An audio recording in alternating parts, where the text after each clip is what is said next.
She is the founder and software developer behind Soma Lumen, the world's only aura videography system, the only remote aura visualization tool, and the first aura camera built by a woman, which we are going to talk a lot about. In early adulthood, I lost my parents. Just a couple years after that, I had a pretty late-term pregnancy loss. For a lot of my life, it felt like grief was my closest friend and the thing on this planet that I knew the most intimately. We are so worthy inherently, and all of the shame is fake. It is quantifiable. Spirit is quantifiable, in my opinion. We're still in the early ages of figuring out ways to quantify it in a way that maybe science respects, but we're chipping away at it. We can uninstall the scripts that are not making sense anymore. Oh, I love that. Yes. That's the rewiring. Yes. That's the creating, Yes. the conscious creation part. Totally. Welcome to Soul Pod, where science meets mysticism and your inner wisdom leads the way. Welcome back, light beings, to another episode of Soul Podcast. I am delighted to be in conversation today with Summer Ray. She is the founder and software developer behind Soma Lumen, the world's only aura videography system, the only remote aura visualization tool, and the first aura camera built by a woman, which we are going to talk a lot about. Her work lives at the intersection of nervous system science, ritual, and embodied technology. As you can probably guess, we have a lot in common, and I'm so excited to go deeper in conversation with you today. Summer, welcome to the podcast. Thank you, my friend. A pleasure to be here with you today. Yes. So I want to start with maybe something a little personal here about your awakening story. We've kind of talked about this before, about grief as a part of your awakening story. I would love to hear more about that and how loss reshaped your relationship to your purpose. Sure. I've been noodling on this a lot, so I love talking about it today. Trigger warning for the sensitive baddies. I'm going to talk about my story a little bit. I just come from the South, where there's a lot of epigenetic trauma down there. Lots of people put in boxes in general, but started incurring really significant loss in my adolescence and then as an early adulthood. In early adulthood, I lost my parents through, it was domestic violence. It was a murder-suicide when I was 21, 22. And then just a couple years after that, I had a pretty late-term pregnancy loss as well. So I got really, for a lot of my life, it felt like grief was my closest friend and the thing on this planet that I knew the most intimately. And I got really comfortable holding grief and shame. And so a lot of my awakening journey and a lot of my unfolding, especially now in my mid-30s, has been letting go of the grief and all of the shame, being a queer person raised in the church in the South, etc., and reminding myself and other people that despite all of the stories that society tells about us or that our family tells about us or that we tell about ourselves, all of these things that we metabolize and bring in, we are still perfect and God's children or from the earth or whatever that is in your spiritual practice. We are so worthy inherently, and all of the shame is fake. I know for me with my grief journey, feeling shame about the feelings that I felt was infinitely worse than the actual feelings of grief that I was feeling. Feeling like I wasn't taking good care of my family, feeling like I couldn't save my mom, feeling all of these just shame hits were so much worse than the actual feeling of loss, sadness, etc. And I think that's probably why in my mid-30s I take really sparkly pictures of people to prove to them it doesn't matter. It doesn't matter. You're so sparkly. You're so sparkly. And to help people see beyond that illusion that you talked about, that is the truth, right? That you're whole as you are. We're just helping you remember that. Totally. In different ways. Totally. And I know this, you know this. We create the tools that we need. I think when I was, 23, 24, 25, when I was in the real thick of my journey, just having trouble getting out of bed, substance abuse, housing inconsistency, etc. If I had had a session with someone 10 years my senior who was like, I know you think you're a shit show, but I promise you you're fine. That would have been so deeply medicinal to me because all I was hearing was like all of these things that I couldn't carry and then the shame associated with not doing enough. And I think that's part of why I shove sparkles down people's throats for a living. I love it. Yeah. And thank you for sharing that personal experience, because I have found in talking to lots of healers and creators and mystics and witches and STEM, like we've talked about, that there tends to be a heaviness that we emerge from, and that is a part of the awakening journey. That, a lot of times we point to the light and love, and that is also a big part of it, but equally as important is the chrysalis moment where you're just goo in this experience and you don't know up and you don't know down. And I think that your story a lot of people can probably relate to it. What was something going through all of that intensity with loss and grief? How did your relationship to spirituality shift and grow? Because you also mentioned religion, and I'm curious that kind of tension that can sometimes exist between religion and spirituality. Yeah. Southern stuff, Bible Belt stuff, Southern Baptist stuff. Yeah. I think, so I was raised in the church, and then like as soon as I could get out of the house, I was like, I'm an atheist. This shit is not real. Science, I was not a mystic. I was not inquisitive about folk magic from my family's roots, etc. I was completely off grid. But I think the combination of losing my parents in the way that they did, I kept feeling my mom's presence afterwards in a way that I couldn't contextualize or conceptualize. And then just a couple years later, having my pregnancy loss. When you are pregnant, the veil is quite literally thin. You are becoming a portal. And so things became really undeniable to me of like, what the fuck is going on? And so those were kind of my openings, and I feel really grateful. Some of my favorite mystics and stewards and guides, they come from these lineages of people understanding and working the magic and the mysticism into their life. And I obviously did not experience that to any degree, but I feel really grateful that I could approach it as such a student and with no exposure to it whatsoever because of the way I was raised. I was able to just walk into all of these learnings just with no preconceived notions of how anything works. So I feel like it's really allowed me to be a sponge. Oh, I love that. I love that. Yeah.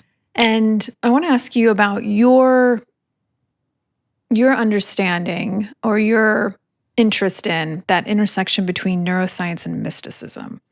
Since both you and I have this kind of science techie side to us, and then the more spiritual mystical side. So I want to hear what you think about that intersection. Yeah. Well, I think you're a Virgo, right?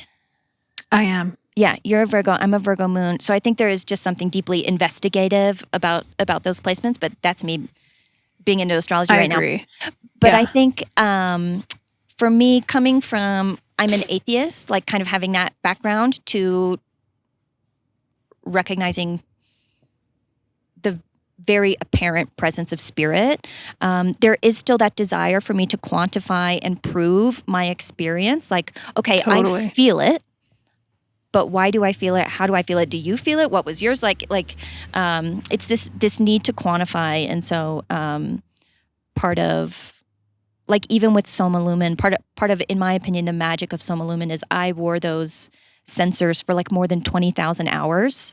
So it's just like a shitload of data collection. And I'm just always wanting to research and gather more data because it is quantifiable. Spirit is quantifiable, in my opinion. We're still in the early ages of like figuring out ways to quantify it in a way that maybe science respects, but we're chipping away at it. We're chipping away at it.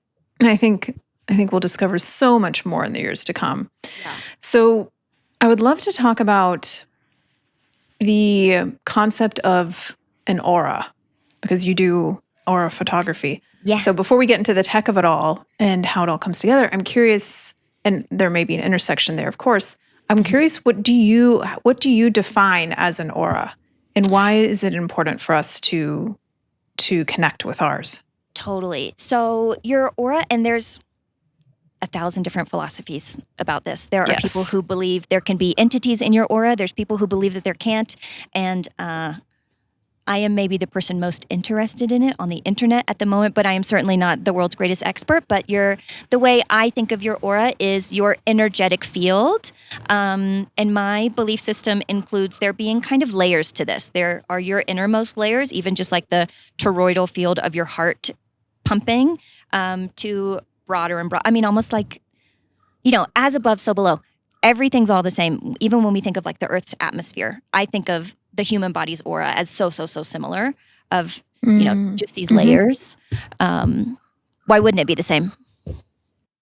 Yeah, it's my relationship with my aura. And some people can perceive auras, and that's something that you can work on to be able to perceive them. Totally. It's been really interesting to me. And the yogic perspective, which I'm kind of like warming up to it more, is thinking of the aura as almost like the eighth chakra. Yeah. So it's this amalgam of your energy. That's how I describe it. Yeah. Oftentimes when I'm teaching. It's this amalgam of your energy. It's the whole energetic field being represented in your space, in this space and time. And you can work with it. You can extend it. You can contract it. It's constantly with somebody shifting. else's. Yeah. So it's not static. It's not like one thing. It's constantly shifting. Yes. And so much of the work that we do in yoga and meditation and in all of these practices is to bring that field into more alignment so that more energy can run and you have access to more, and to start to become more of a conscious creator with how you run that energy. Like, you need a little bit more of this, you need a little less of this, and like, can we start to perceive it? So I get very excited about what you're doing because it could enable us to have another way of perceiving that energy that previously, especially for people who are not visualizing aura yet, can start to play with and experiment with. And so I just love it so much. And it's not prescriptive. You're not stuck. Yeah, tell me more. Just, I think as human beings, we have such a proclivity towards putting ourselves and each other in boxes, and whether that is relational boxes of how we view someone, or even your astrology big 3, your human design type, your Enneagram. Oh, yeah. Like, we're always trying to put each other in boxes, and we're always being prescriptive. I am a 4, and thus I am this. I am insecurely attached, so I am this. Whatever. Like, we are defining ourselves, and then because of that, we act in that way. And I think what is so exciting about our energetic field is like, change it up, girl. Yeah. Whenever you're ready. I love that. Yeah. Yeah. Whenever you're ready. Because you know what? Now that you mention that is something that feels a little crunchy for me when it comes to astrology even and human design is, and you can totally feel it in interaction when somebody's like, oh, you're a 1-3, or you're a manifesting generator. Yeah. Which I am. But what are you? I'm curious now that we're in there talking about it. I'm a projector. You're a projector. I knew it. I had a feeling. But you can feel it being, on one hand, it is helpful, right? Because it gives you a little bit of a guidebook and maybe this is what's important for me to know. But in another way, it can be so restrictive. Be careful. And be careful. Yeah. Because it can limit you to what's possible and who it is that you can be. You put out a thing recently, and I don't remember. I consume all of your media, so I don't know how you did it. But there was something about anxiety, and you were like, be very careful with your language of like my anxiety. How did you say that? Yeah, I'm very careful about that these days. Yeah. So a lot of times when you're talking about a way of being, people, and especially when it becomes more clinical, people will say, I have anxiety, I have depression, I am depressed, even worse, and it's tying it tighter and tighter with your identity. Yeah, dude. And so if you don't want that to be a part of your identity, for me, even if I am experiencing anxiety, I'm like, I'm experiencing anxiety, and it's only an experience, because an experience is every moment and it can constantly shift. Yeah. That means there's always possibility. It's chill. Yeah. Yeah. It's okay. It's okay. It's Yeah. okay. Yeah. You have to curl up in your bed for a day and feeling a little depression. That's okay, but it's not who you are. Yeah. And then I can get into all the nitty-gritty of different like levels of consciousness. But yeah, I think language and how you speak to yourself, even more importantly than what you're saying to others, is what you're saying to yourself. Absolutely. Because it's the same thing we're talking about. It can be constricting. Yeah, it's wild when people do portraits with me. I tell this every time. So I do sessions myself, but I sell the camera to Reiki girlies and whatever. But I tell anyone who uses my system, I prepare them for when you do sessions with people, when you do portrait sessions, they are going to tell you, you're going to see black, or I'm going to break the camera, or you're going to, I yelled at my kids this morning and I feel like you're going to pick up on it and I feel really bad. Maybe I shouldn't get my picture taken today. No. Like people, No. it's like a confession booth almost kind of thing. Yeah. And then they sit for their session, and then especially when it's someone who's like using one of my systems who, follows kind of my guidebook, it's always like, hate to break it to you, you're still delightful and worthy of being witnessed and seen and loved. And it's terminal. You're stuck that way. You're always and forever going to be worthy. And there's nothing you can do about it. I'm so sorry. And it's like, I have had people in sessions be like, oh my God, I felt like I was getting sick and now I feel like you cured me. And it's like, I did not do anything. You changed your belief about yourself, your energy, and shit got better. I love that. Because it's so powerful. You get like that curtain gets pulled to the side, and you're like, no, remember. Yeah. But I also, I love that moment of confession where you're like, what you've been choosing, right? And then that moment of confession, I can find it sometimes in practice as well, is like, oh, there's a responsibility there for how you're running your energy. Yes. And at the same time, however you're running your energy, it's terminal. Like you said, I love that framing. You are worthy and you are whole. And it doesn't matter. Yeah. And I love that combination. It's very, very powerful. Yeah. What do you and I are both building tech. What do you think of this idea of embodied tech instead of addictive tech? Sure. And what does this future look like that both you and I are building towards? I think that's a juicy question. One of my favorite things as a software enthusiast is, so once again, as above, so below. It's all the same. Like, have you seen those pictures of like the internet looks exactly like a mycelium, et cetera? Yes. With software, you are running scripts. There's a script. You go from A to B, and you might glitch out in the middle, but the goal is always A to B, and it's, we're not conscious or whatever. As human beings, we are running scripts all day long, and we don't always recognize these things are running. It's just like on your computer, all of a sudden your computer is running slowly because you're running 100,000 scripts at the same time in the background, and you haven't like consciously made yourself aware of what's going on. One of my favorite examples of like a society-wide unconscious script is, so I used to work at Starbucks when I was like 18. And when I worked at Starbucks, I was there when we went from just taking orders to it being company policy that you ask the customer's name and write their name on the cup, and it's very important to create that moment of connection. The problem was, as baristas, you maybe had regulars that you saw every day for years who always paid cash. You know their order, but you don't know their name, and then it's uncomfortable to say, "What's your name?" And now every barista in America, when you order a coffee at any coffee shop, the baristas say, "What's a good name for you?"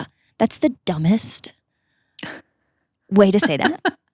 And I feel like it started as this like script from like us being uncomfortable to say, what's your name? And now it's this unconscious script that we as a society like are running and are not checking. And I feel like we do this in every avenue of life. So I know you were asking me about tech when it comes to like literally computers. Like we are both building tech companies, but I just needed to speak of the tech of brains, of like Love that. we can clear the cache. Like we we can can clear the uninstall cache. we can uninstall the scripts that are not making sense anymore. Oh, I love that. Yes. That's the rewiring. That's Yes. the creating, Yes. the conscious creation part. Totally. When it comes back to computers and such, though, I will bring us back on topic now that I got to have my what's a good name for you rant. So thank you for holding space for that. You're so welcome. I feel like, so obviously we've been in the attention economy where we, the human beings, are the product to just data mine us forever. I feel like we have had our time with that where collectively we are sick enough that we get to be investigative about how we use these tools. I personally don't agree with like the broad stroke demonization of tech. When I get deeper into it, I don't know if you ever go this far into it, but like women were the first computers. Our uteruses tied to the moon are what gave us timekeeping. We were the one doing planting. We were computing. The computing is not the problem. It's just us being unconscious consumers and unconscious co-creators.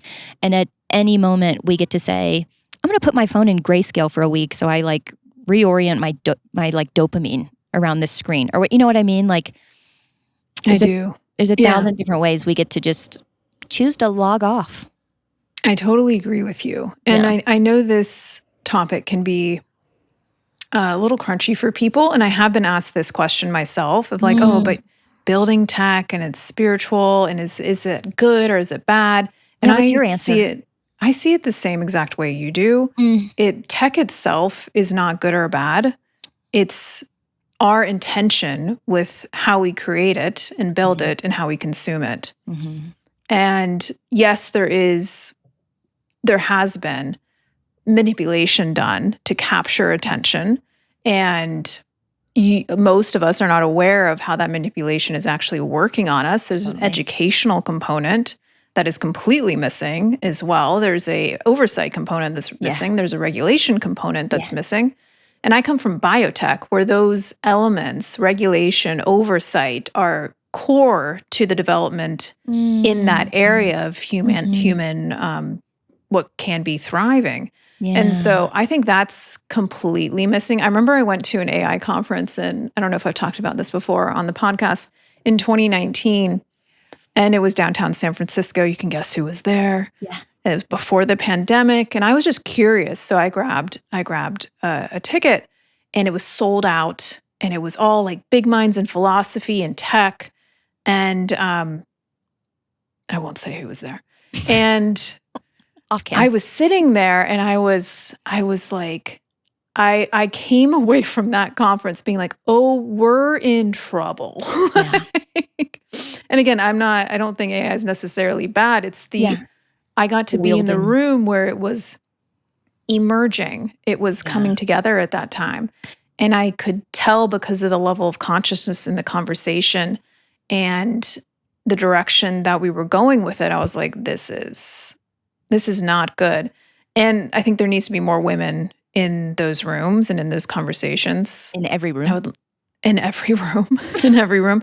So to go back to that about tech being good or bad, when it comes to spirituality, I have a whole soapbox here too about people don't really think twice about spending a subscription to Netflix or Amazon or a food delivery service. But when it comes to spirituality, there's this expectation that it be free as well. So this is coming into the monetization conversation.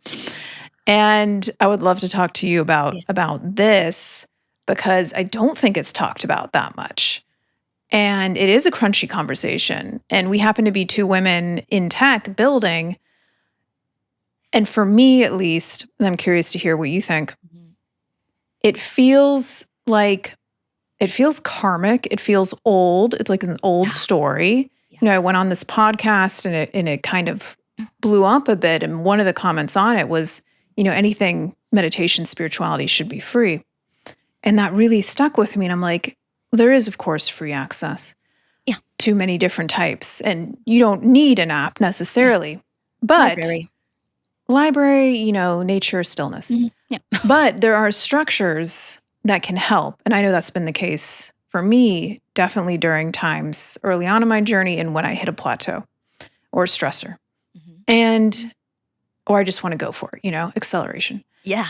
And, and you don't hear people talk as much about that when there's a man monetizing it, which, by the way, in my space, in meditation apps, all of the top apps, not even the top apps, are male founded. Look it up. It'll surprise you. And so when it comes to a feminine perspective in the space that I'm building in, it's just like not there unless you look at astrology apps. Then we have some beautiful, powerful women leading some of those. Channy. So shout out Channy.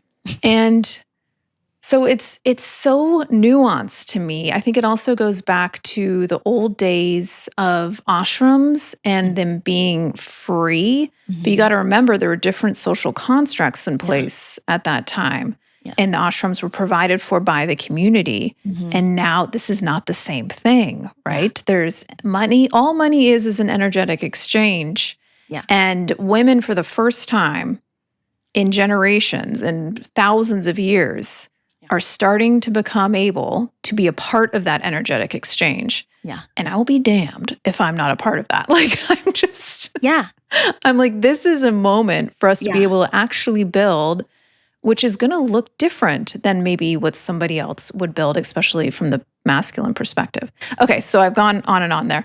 What do you think about the monetization in this kind of metaphysical space and what it means to be a female entrepreneur in this space?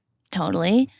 First, loved your soapbox. Yes, every meditation app is made by a man and they're not as good as SoulPod. And the whole reason Crystal and I are connected is because I tried her app and I wrote her a love letter because it's so much better than all the other ones. So just know, if you haven't downloaded SoulPod yet, you need to get it together because it's the best. Anyways. Thank you. And you actually wrote love letter, I think, in the subject line. That was just probably made my day. What's a boundary? I don't know. Never seen. It's beautiful. I loved it so much. Yeah. So I think too, okay, you and I live in Western society. I'm going to bring up church one more time. I promise I'm not that traumatized. But like when you call your pastor or you go to the confession booth, you don't tap to pay with tip right when you're finished, but it's because you're supporting them with, typically most church members are supporting them with 10% of their income all the time. And so when you need to tap in, you didn't pay for it because you've already been paying for it. And this is something I love. You've already been on subscription. Yeah. Like I've got a coach on retainer. And like when I don't pay her as soon as our conversation is over because it's auto-debited at some point throughout the month and it doesn't matter. So I think when it comes to, society hates to see women paid well. We still don't like that. That is still really uncomfortable for a lot of us to see a woman like living comfortably. And I think this association of spirituality being free and the guides that provide it being free, often that is labor that's falling on women. So we don't like women paid for any of their labor, especially these forms of labor that were previously tied to people who, like you said, were cared for by the community. They received donations or were cared for by ruling class or whatever. We don't live there no more. Yeah. We don't do shit like that no more. Capitalism. It took a hard left, but we still need healers, mystics, oracles, guides, shepherds. To be doing well. Yeah. Yeah. And we need them. So it's like, do you want them to eat? I want them to eat. Yeah. So it's like, absolutely. Yeah. So we need to provide for them. We need to provide for them. And we need to start, I think, valuing this work because it is work. It takes, you don't even want to know how much investment to build something like what we're building. Yeah. And $1 gazillion. And $1 gazillion, so much of your time, years and years, and we do it because we love it, and this is our passion, and this is what we want to do. This is how we want to contribute to the world, and I really do believe it's a contribution. It's an upliftment. All day. And then also it's a valuing thing, right? It's what's more valuable, to be entertained or to become a creator of your life, to be able to even heal yourself. Like, I'm really pushing people these days to understand this as inner technology, and an aura is a representation of how you're shifting that inner technology, how you're activating it. Yeah. And this is important. This is core to our species becoming interdimensional, realizing our potential, realizing our wholeness, because it's already there. We just don't see it or know it or remember it better. And so this is important stuff. It's not this woo-woo, and I love the idea of reclaiming the term woo-woo, but it's very valuable. And so that value should be and can be a better exchange. I think we can do better. I think we can do better as a society.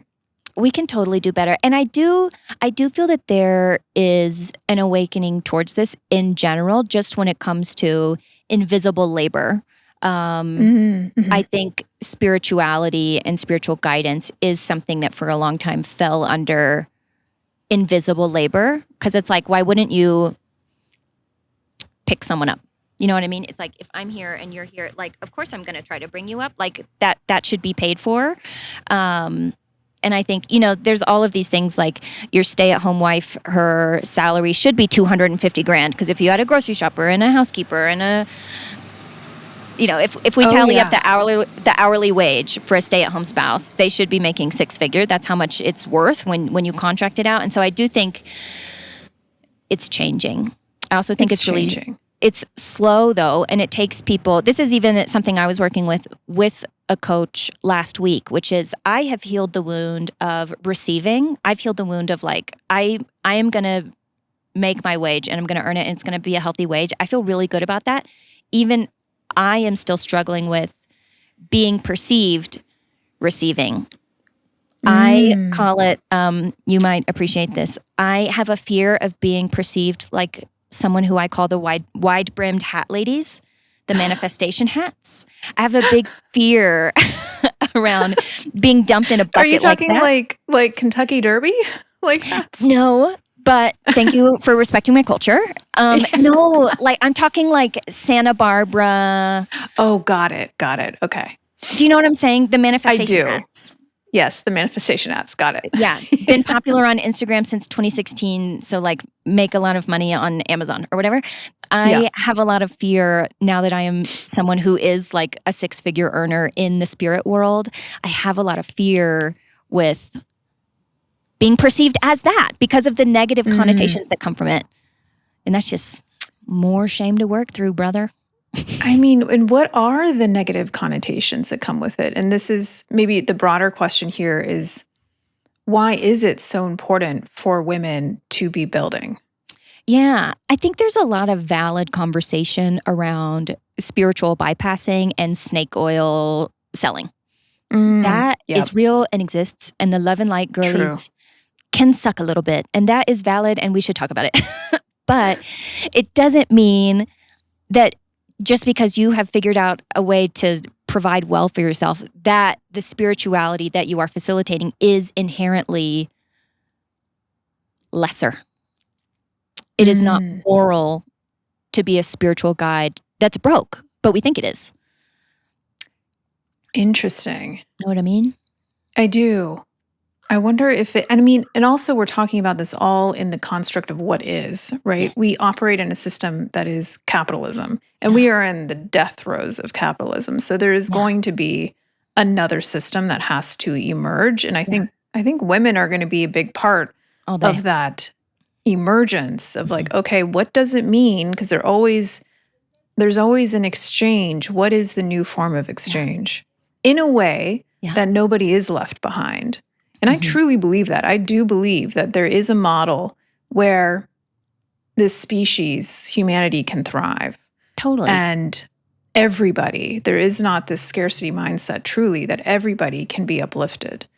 And that is I think, an inherently feminine energetic there. And I think that's why the masculine's very confused right now and feels abandoned. Yeah. They're having a hard time. And they're having a hard time. And we love them. Yeah. And I believe in them. I believe in them, and there's some responsibility that needs to be taken. Yeah.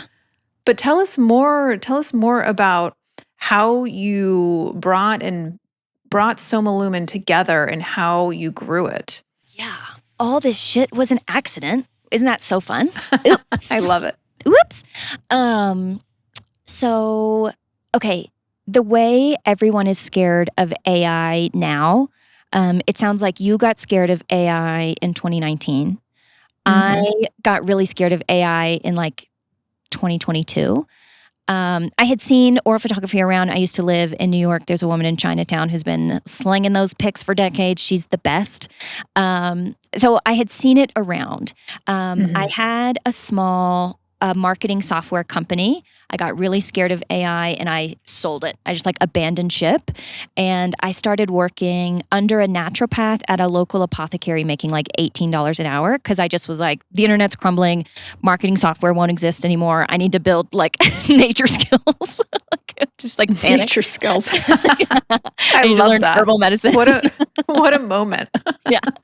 But when I was working at the apothecary, I so deeply loved how plugged into the community I was.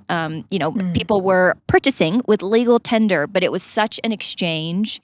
And I was like, I want to find a way to interact with people in this way, but I can't make $19 an hour. And I'm too scared to start another marketing company because I think AI is going to eat it. So I had been considering aura photography for a long time. Like, everyone who I had seen with the cameras, they were really booked out. It's cool vibes. You plug in with people, you facilitate, whatever. But I looked into the camera and it hasn't been updated in nearly 40 years. It's like 20 grand, which I was too scared to spend money like that. Cause again, I thought everything was collapsing in on itself. Anyways, and it's just dinosaur tech. You can't fix it. No one knows how it works. Like your LED light bulbs burn out. Yeah. Anyways, so I wasn't comfortable with the camera for myself, but I had this kind of like software-y background. The wheels were turning.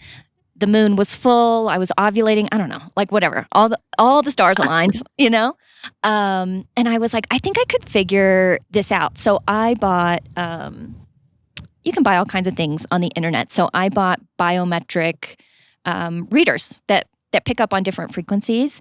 And so at first I was just experimenting, spending a long time. I wrote like a really rudimentary program where basically I could wear them and like meditate, read old journal entries that were really activating, watch scenes from certain movies, or you know what I mean? Like just try to... Training it. Got it. Yeah. Yeah. Just trying to experience all of these things and catalog that data of what that looked like.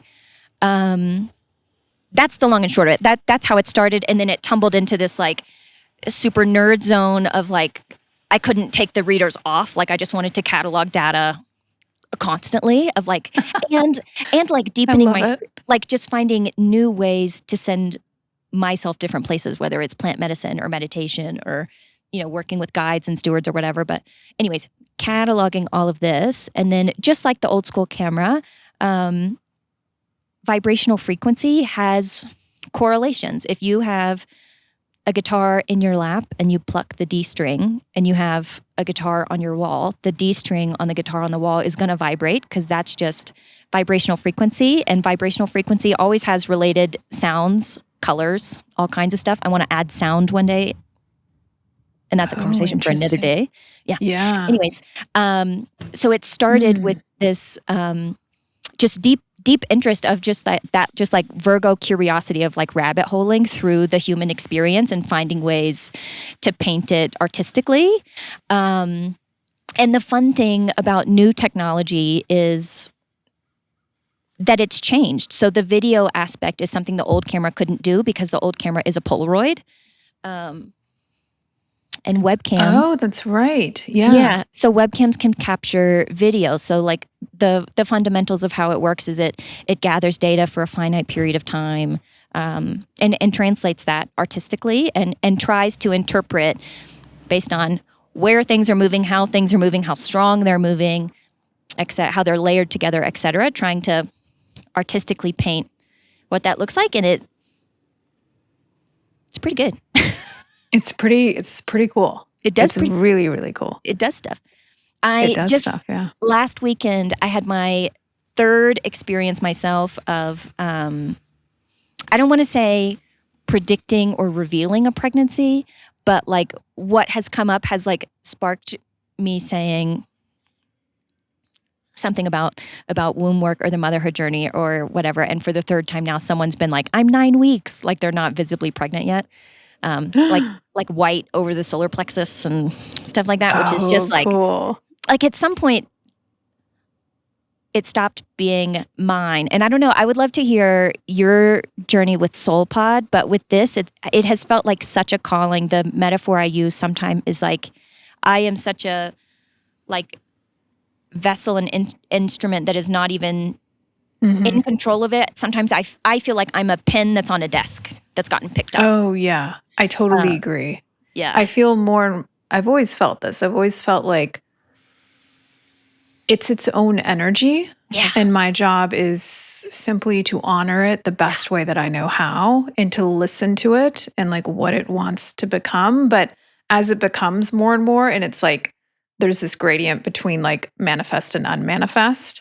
And as that shifts, like it does feel like it becomes it has to, right? It has to become its own thing, and it starts to speak a little bit more clearly. At the beginning, it's like this faint whisper, and now it's like, no, I want this. You know? Yeah. My joke is, I don't know, I just work here. Yeah. Which really helps too, in so much because it's not as much about you or me. It's about this idea, this creation, this like literally bringing something from the unmanifest and the manifest is like the most, whether it's birth or a business or an idea or a book, it's the most thrilling thing. Yeah. To watch that process of creation is the coolest. Yeah. Dancing with God for a sec. Right? Yeah. 100%. So check out Soma Lumen, get your aura photography done. It is beautiful. It's amazing. You can put it as the background on your phone or your computer. Super fun. And we're gonna do some cool things with Soul Pod in the future too. Anyways, that's for another time. But we ask some rapid fire questions here of all our guests. Are you ready? Yeah. Okay. The first one is, what is one belief that you've held that you no longer hold? I no longer believe that you have to stay heavy to honor what happened. That you can be light. Yeah. And it doesn't mean that you got over it. Yes. Mm-hmm. Beautiful. And what is source, God, or oneness to you? Source, God, or oneness to me is deeply maternal. I have a lot of womby thoughts. Yeah, it's a womb. And it's the our ultimate womb. Yeah. Yeah. The womb of wombs. I love that. Yeah, it's a womb. And what is consciousness to you? I think for me, it's just connection. Whether that is to someone else or a plant or an animal or the food on your plate or the computer in front of you. It's just connection. Yeah, I am most conscious when I'm most connected and least conscious when I'm least connected. Ooh, beautiful. Yeah. And it's 100 years in the future on Earth. What do you hope for humanity? 100 years. No more French bulldogs. Like it's 100 years from now, we have stopped doing that to them. And like that in general. Like we've let go of all the weird, dumb husbandry of plants and animals. Like we have been co-creating rather than forcing them into weird boxes. And I say that with love. I got a squish-faced dog that snores. I've got a squish-faced cat. Dude, they can't breathe. It shouldn't be that They way. can't breathe. He does little snorts when he runs too much. Dude, it's not okay. And like 100 years in the future, everyone will have adequate breathing. And that goes for us too. You know, we're not mouth breathing anymore. No more mouth breathing. Yeah. Yeah, for any of us. This is very profound. Thank you. I appreciate that. That's one of my favorite answers, though, to that question. I'll be honest. Yeah. I mean, we could go deeper, but I don't want to. No, I think that's perfect. I love that vision. I think it's needed. It's a kinder future. It is a kinder future. Yes. I love it. Summer, thank you so much for chatting with me today. Thank you for the levity, your wisdom, your sharing your heart with us, and your business. And till next time, light beings.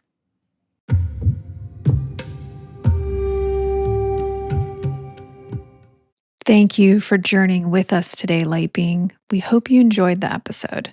And before you go, we want to invite you to explore the SoulPod app, where you can immerse yourself in daily lessons, guided meditations, and breath work to develop a soul-nourishing daily ritual and tune back into your own inner guidance system.